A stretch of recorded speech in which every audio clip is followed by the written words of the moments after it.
Welcome to Guide Guru. We hope this video helps. You start right away by verifying prerequisites. Confirm the JVM version, the app's listening port, and the target host IP. Next, make sure you can reach the host with ping and traceroute to rule out obvious network drops. Once done, check local firewall or antivirus rules that might block outbound TCP.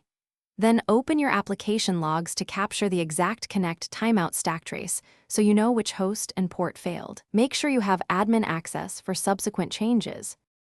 You now diagnose the connection. Use telnet or NC to the host and port. If it hangs, the path or server listener is the likely issue.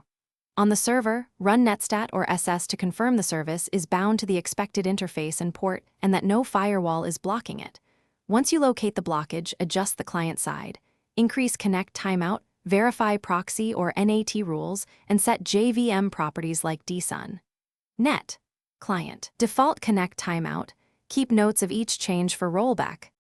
You finish by restarting the application and any modified firewall or proxy services, then rerun telnet, and your app to confirm the timeout is gone.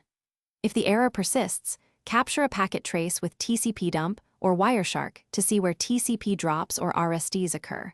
Compare client and server traces to pinpoint the hop.